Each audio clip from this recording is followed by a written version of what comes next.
Pasien berikutnya. Clara lalu memanggil pasien baru setelah kepulangan Cisa. Namun tanpa disangkanya, tiba-tiba seorang lelaki setengah mabuk mulai menghambur-hamburkan mejanya. Clara merasa kaget. Kemudian dia menghela nafas lega ketika mengetahui bahwa dia datang bersama kakaknya, sehingga dia tak mungkin mengalami bahaya di sana. Maafkan dia. Dia memiliki kelainan jiwa. Jadi kuharap Anda dapat memakluminya, mengingat Anda adalah seorang psikolog. Ya, jadi begini. Adikku ini dapat dikatakan sebagai seorang masokis. Dia sering melukai dirinya sendiri, kemudian tertawa sendiri akibat rasa sakit yang dia buat itu. Saya merasa sangat ketakutan melihat tingkah lakunya. Walaupun dia tidak pernah menyakiti saya, akan tetapi tetap saja perbuatannya itu dapat membuatku merasa panik.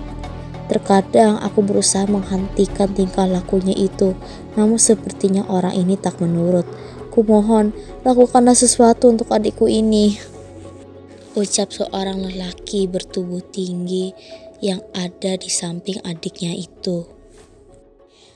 Bagi Clara ini adalah hal yang sudah biasa dia alami sebagai seorang psikolog.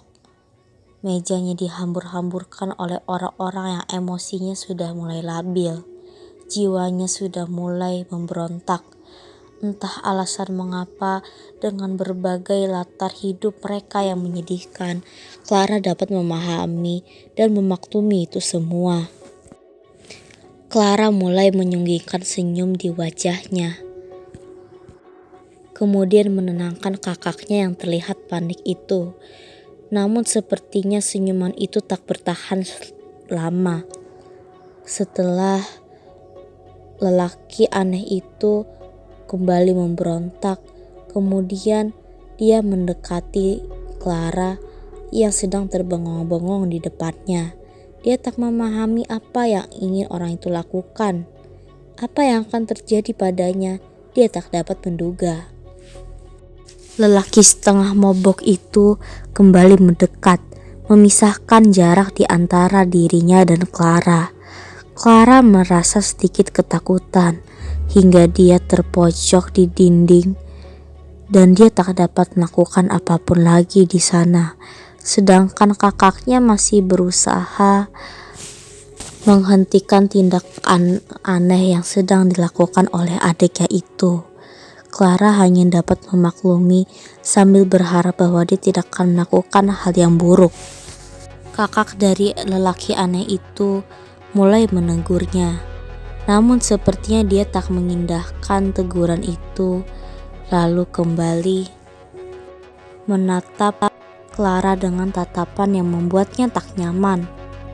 Lalu tiba-tiba saja lelaki aneh itu mengatakan, "Sayangku, dari mana saja engkau selama ini? Aku benar-benar merindukanmu, Clara." Lelaki aneh itu memutar kenangan mereka selama SMA. Ternyata benar saja, orang itu adalah Mark, teman lelakinya semasa SMA yang sering menerima perundungan dari teman-temannya, terutama dari senior-seniornya.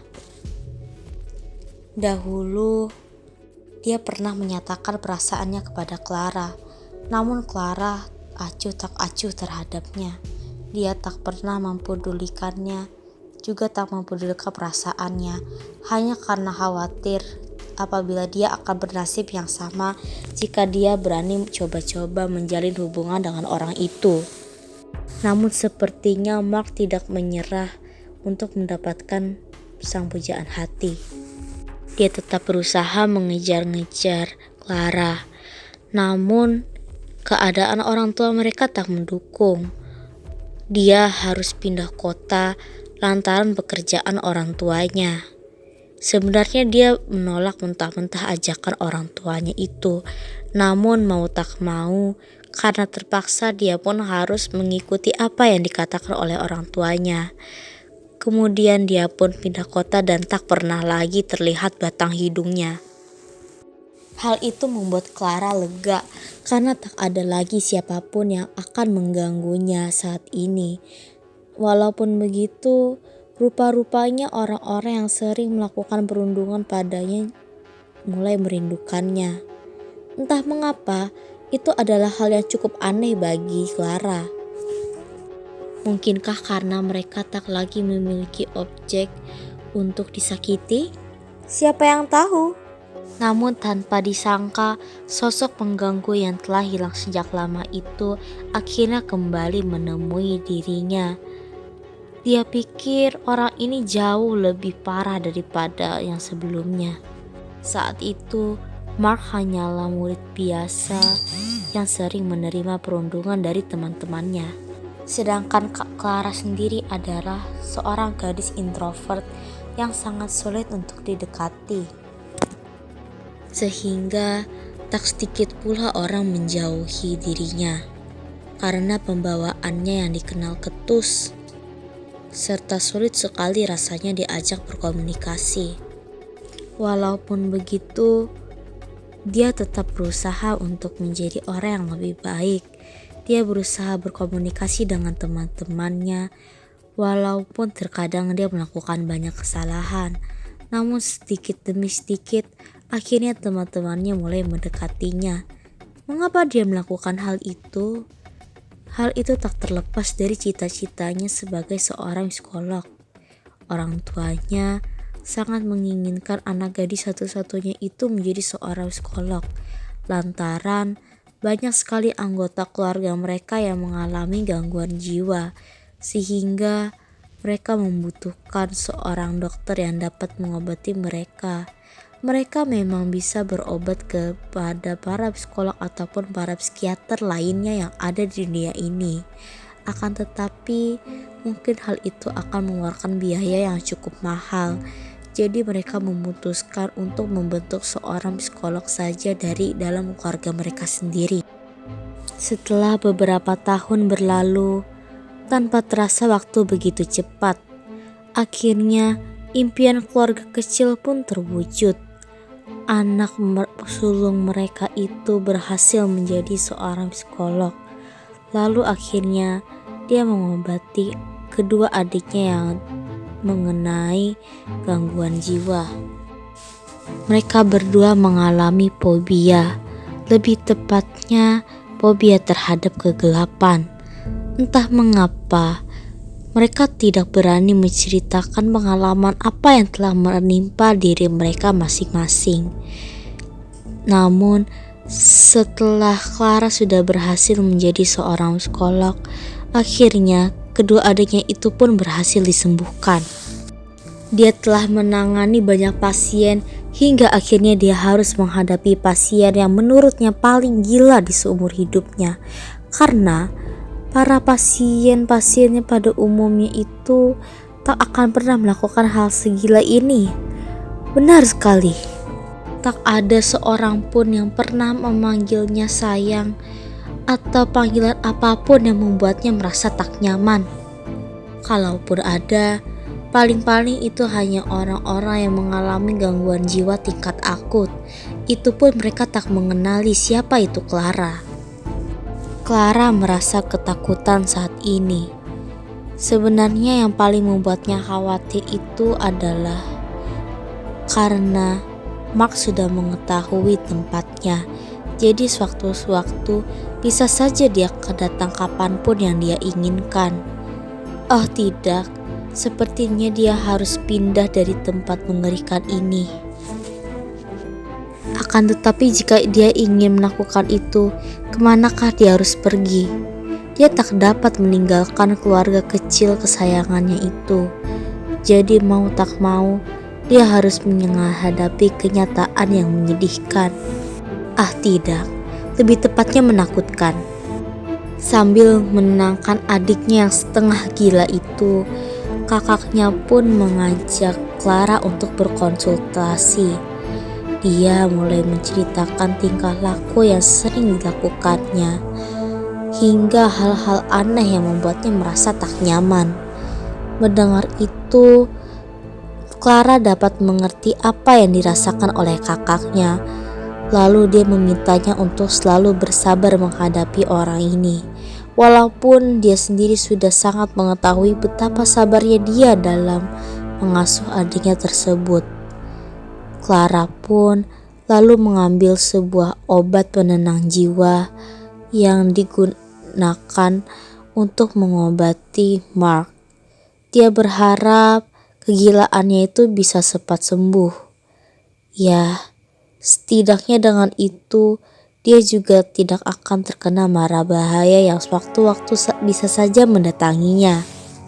Setelah mendapatkan beberapa jawaban hasil konsultasi serta mendapatkan beberapa obat penenang jiwa, kakaknya Mark pun lalu mengucapkan terima kasih kepada Clara. Mendengar itu, Clara juga menjawabnya dengan mengatakan terima kasih kembali. Kemudian kedua insan itu pulang ke kediaman mereka masing-masing. Akan tetapi semenjak itu, Clara semakin waspada terhadap apapun yang akan terjadi. Dia tak lagi berani melewati jalan yang lebih sepi. Jadi dia lebih memutuskan untuk berjalan di tengah kota.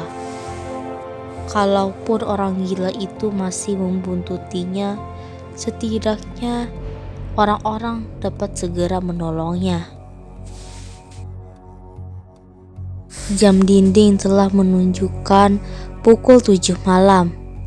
Hal itu berarti Clara sudah harus menutup kliniknya lalu kembali ke kediamannya. Lalu Clara pun pulang melalui jalan yang dianggapnya lebih ramai. Kemudian membuka pintu rumahnya ketika dia sudah berada tepat di depan teras rumahnya. Akan tetapi tanpa dia sangka, dia merasa seperti ada seseorang yang membuntutinya dari belakang. Namun Clara berdalih bahwa hal itu mungkin hanya halusinasinya belaka. Kemudian ketika dia membuka pintu rumahnya itu, tiba-tiba saja ada seseorang dari belakang yang menindihi tubuhnya. Clara sangat terkejut. Kemudian dia memberanikan diri membalikkan tubuhnya. Dan tanpa dia sangka, ternyata dugaannya tadi pagi itu benar. Orang itu adalah Mark yang tengah menahan tubuhnya di lantai. Orang itu juga berusaha memisahkan jarak di antara wajah mereka berdua. Clara sangat ketakutan. Dia tak dapat bernafas dengan baik akibat tubuhnya yang tertindih dengan beban yang lebih berat. Dia tak mampu lagi bernafas. Nafasnya tak beraturan. Deru nafasnya itu terdengar hingga ke telinga Mark. Namun sepertinya Mark tidak mempedulikan hal itu. Dia seperti orang yang sudah tergila-gila dengan Clara. Entah sejak kapan, namun sepertinya tingkah lakunya semakin hari menjadi semakin aneh. Tak diduga, tiba-tiba Mark mengeluarkan sebuah pisau buah dari kantungnya. Clara merasa ketakutan karena dia pikir mungkin malaikat maut akan segera menjemputnya ketika pisau buah itu menusuk permukaan kulit ataupun menembus dagingnya. Namun ternyata dugaan itu meleset. Mark justru meminta Clara untuk menyakiti dirinya, melukiskan muka indah yang dilukiskan oleh orang yang dia cintai. Tentu akan menjadi mahakarya indah yang akan selalu dikenangnya. Oh astaga, permintaan macam apa ini? Pikir Clara. Akan tetapi mengingat dirinya yang adalah seorang masokis membuatnya tak lagi mengernyitkan dahi. Akan tetapi walaupun begitu, Clara tetaplah seseorang yang berperi kemanusiaan.